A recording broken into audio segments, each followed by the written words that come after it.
What's up, everyone? Welcome back to my channel. This is the next video I will have for you guys, and this one's going to be on an intro to mental health and basically my personal story and experience with mental health. And there's been a reason why it's been a little bit since I've uploaded. It's because I knew this video was next, and I knew that this was not going to be easy to do. And the story I'm going to tell you guys is something that's extremely personal to me, and it's just challenging to revisit. And I have a lot of resistance from my ego to make this, because have some fear of getting judged. I'm concerned what other people's might think about me. Concerned what girls could think about me after seeing this. Sometimes people hear these stories and they think to themselves like, wow, he's unstable, or because this happened once, it could happen again. And just in general, the fear of judgment is what has made this difficult. And not to mention that this is going to be out there for the entire world to see, potentially future employers, strangers, people that know me but don't really know me, so that can be kind of scary. And some of my closest friends haven't even heard this story fully in depth, like how I'm about to tell it. So it should be interesting, but it's made it difficult to sit down and do this one. But with that being said, I think it's really necessary, because one of the things I want to do with this channel is be authentic as possible and talk about things I'm really interested in and are passionate about. And this story and the background here is going to give you guys some context of why I'm going to talk about the things I am later on in this channel. So with that being said, I guess I'll just get right into the story. So it was 2017. It basically started off with me going on a study abroad trip to China, which was absolutely incredible. I went to Beijing and Shanghai and studied, business, and got to experience the culture over there and just do incredible things, that I'm still to this day grateful for, and helped kind of shift my perspective through travel. But the story really takes place when I got back from that trip. And for whatever reasons, I thought I knew a lot more than I did. And my ego was very strong at the time, and in a very unhealthy way, not in a healthy way. So when I got back, I instantly kind of started to clash with my mom. And I was living at home. It was summer. I wasn't in Iowa City, where I went to school. And, we started getting into arguments about little, petty stuff, like phone chargers. And specifically what led to a huge blow-up fight was about razor blades or something. I asked hey, does my stepdad have any razor blades? And she was like, didn't you just take some to China with you, blah, blah, blah. And then it just it blew up just from that, which is crazy. But, both of our egos kind of went up against each other, and neither one would back down. And it just led to this massive blow-up fight, the worst fight I've ever been in with my mom. And it's not like I would even fight with her that much growing up. This was pretty rare. But when I got back, I wasn't really being myself after I got back from this trip. So that kind of blew up, right? And then I left my home. Obviously didn't live at home after that, and continued to kind of talk to my mom and stuff. But it just became pretty nasty. And I saw it from one completely different perspective. Looking back on it, maybe a delusional perspective. And she saw it from a different perspective too, one of where her ego was totally was going strong just like mine, and neither of us would back down. So that just kind of created a toxic situation, I guess. So eventually, rather than living with other relatives or sticking around here, I just went back to school. And that probably wasn't good for me, because then I was by myself and I was able to kind of enable my own self. And I thought I was so right in this situation, and that, my mom, and then after that, my family, who kind of sided with my mom and couldn't understand why I was doing the things I was doing or felt the way I felt. So I felt like I was just kind of pitted against my whole family. And so as the summer kind of progressed while I was at school, my behavior became really out of whack. And, I tried to project this image and like tell myself this narrative that I was fine. You know, I could do this on my own. Like I didn't need my mom or like, you know, my family to make it, I guess, in life. And, you know, and I just kind of tried to suppress my real emotions down and just stuff them down. And how I did that was through not unhealthy ways at all, through drinking copious amounts of liquor, through spending a ton of money on liquor and things like that, you know, smoking way too much marijuana, like copious amounts of both, and you know, doing street Molly or street MDMA, which could have not even been actual MDMA. It could have been, you know, cut with who, you know, God knows what. And, you know, I tried to deal with those things through those mechanisms and cope with the depression and the trauma I was going through, because it was really intense. And I didn't, you know, I've never had that experience where like I was that against my family and that they were against me, and it got super nasty to that point. So obviously as a 21-year-old kid, or about to be 20-year-old kid, I didn't know how to deal with that. So that was kind of my mechanism to be like, you know, I'm fine, you know, nothing's wrong, I can do this on my own, even though there was a ton of underlying depression, a ton of underlying anger, and then just the trauma that was going on from what I was experiencing with my family. And I tried to cope with that through substance abuse. So as many stories go, that can't last forever. You know, that's gonna blow up in your face and explode, and it eventually did. So it kind of moved through the summer, say through August. Like I was still okay a little bit, slightly, but I was like kind of trending towards that path of like an explosion, with all of those factors that were kind of taking place. The nastiness with my family, the substance abuse. Because of the substance abuse, I started not to sleep a lot. So, I mean, there would be extended bouts of, you know, not sleeping. And I think all of those things combined into a straight explosion. And I was lashing out on people. I mean, it was insane. It was crazy. And eventually that led to me, you know, having mania and being manic and starting to be delusional and make up voices, have voices, you know, being made up in my head, and just craziness, you know, hearing voices, not being able to sleep, all this crazy stuff.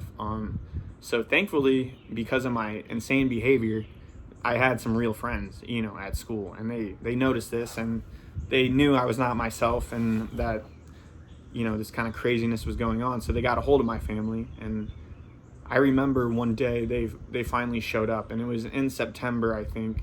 It's maybe on that Sunday, and you know, because they were super concerned, and my friends were concerned, and you know, at this point, I was pretty delusional. I was not in touch with reality whatsoever. So when they came to my apartment, and at first I was like so happy to see them, but then I started to get angry, you know, because of everything that had happened, and I was just being extremely irrational, and to the point where like they had to call the ambulance, you know, and the ambulance had to come get me and almost like forcibly take me to the hospital and sedate me. And I think they almost thought I was having an overdose, but I think it was less of the drugs at that point and just the lack of sleep and like the kind of mania that all that had put me into. So yeah, I was in the hospital, and this was just crazy. I was out of my mind. I was saying like crazy shit, and eventually come out of the hospital, and like my parents are like, all right, we're gonna go home for a little bit at least. Like, you need to go home. So I went home and, you know, slept it off or whatever, but then woke up, and the mania was still there. And at this point I was detached from reality, which is like frightening to say and to revisit, but it's true. I was, you know, detached from reality. My mom came over and tried to talk to me. I was at my dad's, I remember, and I was so angry, and it just spiked this other cycle, and like I go into this anger or whatever, and then again they have to call the ambulance and they take me in. And then this is where the story kind of gets even more fucked up, because I was hospitalized, and I was put in this unit here in Peoria at a hospital because, you know, I was basically out of my mind. And they put you in these units, and they gave me like antipsychosis medicine and like, you know, tried to help me out and whatever. And this is a whole other discussion, but the unit is terrible. Like, there's like no windows, you can't go outside, the walls are like painted like fairyland and shit. It's fucking like, it's like a nightmare. It's like terrible. But I was here with like a lot of other people that had, you know, mental problems that would also get put in there, and most of them against their own will, which was the case for me. And so a lot of this played out, and I was still angry with my, you know, parents. I started seeing the social worker, they have like psychiatrists there. So she started to diagnose me with the mania and like ask me questions, and like me, I was like out of my shits. So like I was just, you know, just off the wall. Okay, I don't know how much I should go into all of that, I guess, because you kind of get the point. I was out of my fucking mind. And my family would visit me, and I still kind of wasn't ready, or like I was just still delusional, still manic, all that kind of stuff. You know, maybe not as intensely as I was when they came and got me in Iowa City, but still there. So I'm there for like a week, and I'm like, all right, this fucking sucks. Like, someone get me out of here, type of deal. Like, and like, still kind of pissed at my mom, but like, they all want to help me, right? Because they're my family, you know, and I really appreciate that, looking back on it, and something I'm really grateful for. So a week goes by, I finally get let out of the place. You know, I'm on different medications, you know, I have to go see a psychiatrist or whatever. But this is where it gets pretty fucked up again. I mean, this whole story's fucked up. But so I come home, and I might have been fine for a couple days or whatever, but then I almost like kind of relapse, like back in that to that delusion, like manic state, once again, and like just making shit up in my head, like hearing voices or whatnot, just like creating a story that like was not real whatsoever. So here we go again. So this whole cycle takes place, and like I get the ambulance called on me yet again, and I go back to the same place I was in.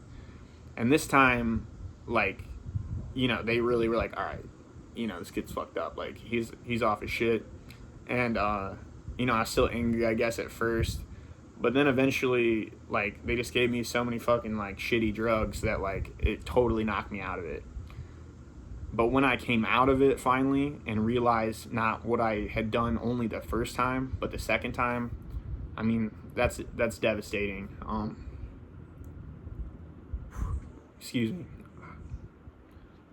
But yeah, that's devastating, because then you realize like what you have done, and you're embarrassed and you're ashamed, and like even leaving that hospital, you know, that's things even may have gotten more difficult at that point, because, you know, an intense wave of depression hits you. And this was like in the fall, like September, October 2017. And now I'm back home, I'm not at school, so I'm like isolating myself. I'm realizing what I just went through and what I just done, basically. And that's when the intense, you know, shame, depression starts to kick in. And like what led to the mania was like kind of my ego and like this, you know, this build up and like, yo, I'm right, like I can do shit on my own, and that backfired. But now all this shame and depression started because I was still so attached to that ego, and I'm like, yo, look at all the shit that I just have done. Like, that's pretty fucked up. And like, I'm super embarrassed, and like certain people knew about it. And so that cycle started to begin. And, you know, I had never had mental health problems leading up to that point. Like I said, I think it was all pretty much substance induced / trauma / lack of sleep.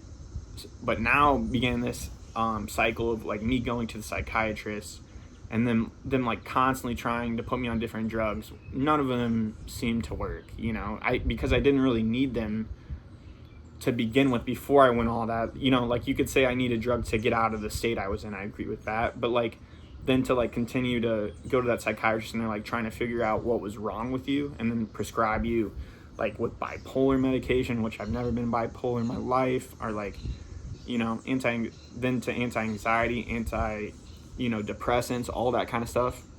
And what really all those drugs did was just numb me the fuck up, basically. And yeah, so that began another weird cycle. And at this point I was so depressed, so ashamed of what I did, combined with those drugs, I just became kind of numb, and I became socially isolated.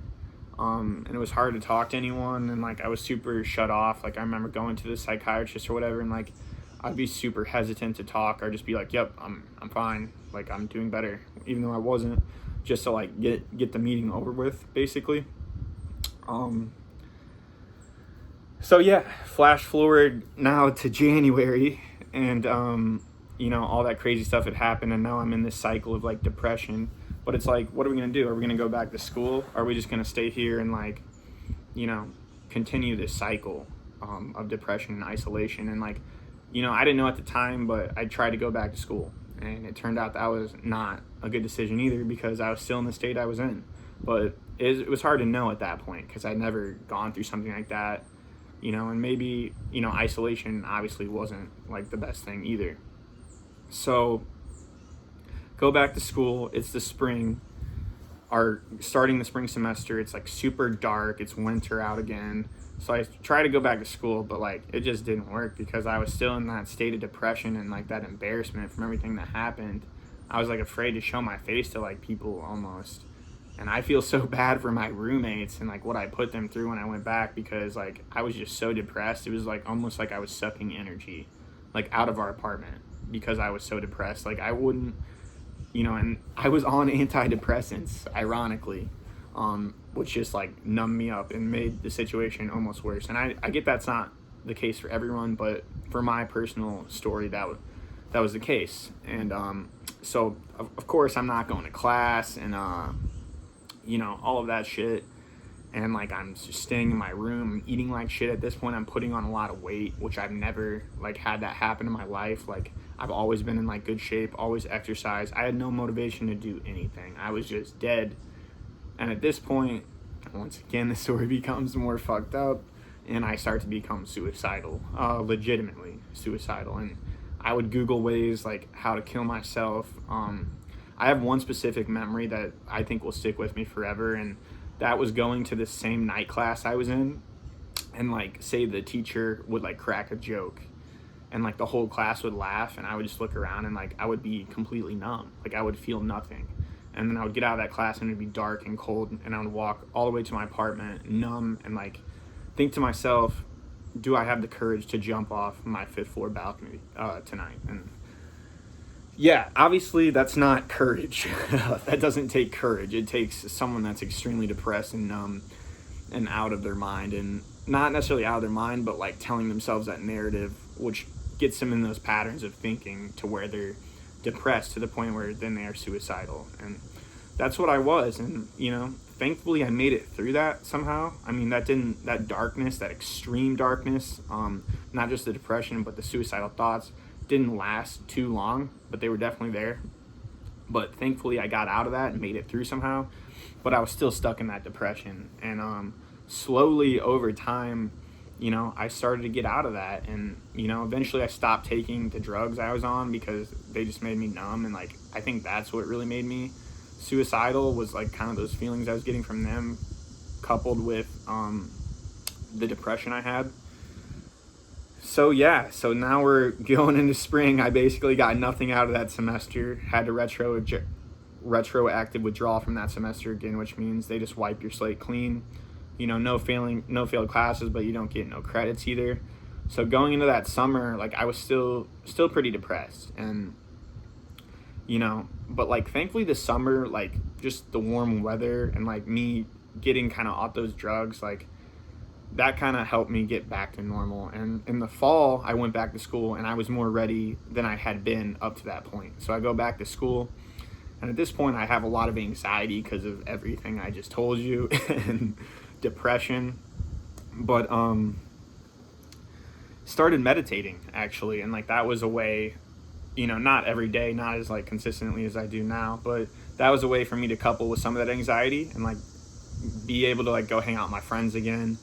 And like I started working out a little bit again, but like I still felt like that kind of cycle of depression, like that I could fall back into it, and like I kind of flirted with that a little bit, but it was not nearly as bad, and thank God. But like it just took a lot of time to get out of that and to get back to feeling a little normal again. And like it was only maybe a year to a year and a half, something like that. Year and a half probably is when I finally snapped out of it and like really started feeling like myself again. But when you're in that, I mean, anyone out there listening, like, that's experienced it, like, it feels, that year to year and a half feels like 3 years, 5 years, 6 years. So, it's easy to see why you get trapped in some patterns of thinking that you're in. But, I got out of that shit and I made it through that. And, now you can see why I value mental health so much, because I know that could happen again. Like, the likelihood of it very small, but I'm very aware, like self-aware now, and aware what like put me in that situation. So, I wanted to really tell that story, as difficult as it was, and I'm sure you could see that, because it then sets up the context of why I'm going to talk about the topics I'm going to moving forward, and why I'm so passionate about them. And after making it out of that, and like, being in the place I am now, and being the place I've been in lately, even amongst the COVID and all the craziness that 2020 is, I have a ton of gratitude. I have a ton of gratitude for the journey, my path that I went down and will continue to go on, my family and friends, and basically the whole experience. Like, I don't have to love that it happened, but it made me mature a lot. It made me grow up a lot. It made me think about necessary things a lot. It gave me a whole new, fresh perspective on life. And, there goes that saying, without discomfort, there is no growth. And I surely went through a shit ton of discomfort. So, but as a result, there was a great amount of growth, empathy, maturity, and perspective that resulted. And, I know this story isn't extremely uncommon, which at the point when I was going through all that depression and stuff, I wish I kind of would have realized that more, that this is somewhat of a universal thing. There's a lot of other people that kind of go through these similar things. And you see the suicide rates now in America and throughout the world, and you see the bullying and the social media and the depression, diagnosed or non-diagnosed anxiety. And, there's this metaphor that's used by this dude, Eric Godsey, and it's like, I like to call it the dragon metaphor. In life, like, if you want the pot of gold, or you want the treasure chest of gold at the end of the video game, so-called, there's constantly going to be dragons in your way that you have to slay. And those dragons are going to be popping up here, here, here. And you got to get through them if you want that gold at the end of the game. And I know there's going to be more dragons in the future, but goddamn, I slayed a lot of those dragons to get back to the point that I'm at, which I'm very proud of. And another quote is, if you shut up the truth and bury it under the ground, it will but grow and gather to itself such explosive power that the day it bursts through, it will blow up everything in its way. And that's Emile Zola, and I can relate to that, as you guys just heard. In my experience, that's definitely what happened. Tried to shove down that truth, shove down those feelings, cope with them in terrible ways, and that was the result.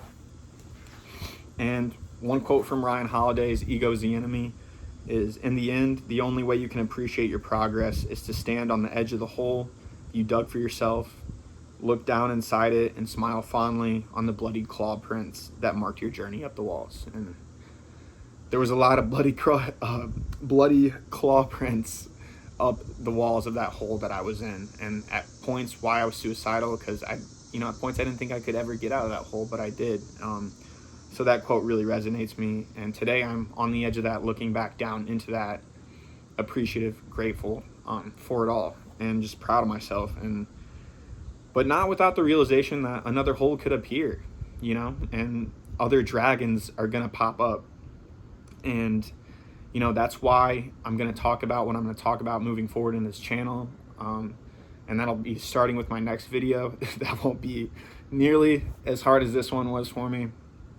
And I just have a lot of appreciation, and I hope this video, it maybe inspires people out there to share their stories, or if you're going through any of the things that I went through, to seek help or to reach out and, find good information or find the right people to talk to. The biggest step that a lot of people just need to take is being vulnerable enough to talk about it and to talk about your feelings and you know, all that stuff. So just very appreciative. I hope, you know, this video goes over well. It was pretty scary to do, and as you can see why. So much love, gratitude. If you watch the whole thing, I appreciate it. And all my friends out there, my real friends, my real family, I love you guys so much. And that's a wrap for this one. So I'll see you guys next time. And now I can finally get into the content that I want to get into. So thank you.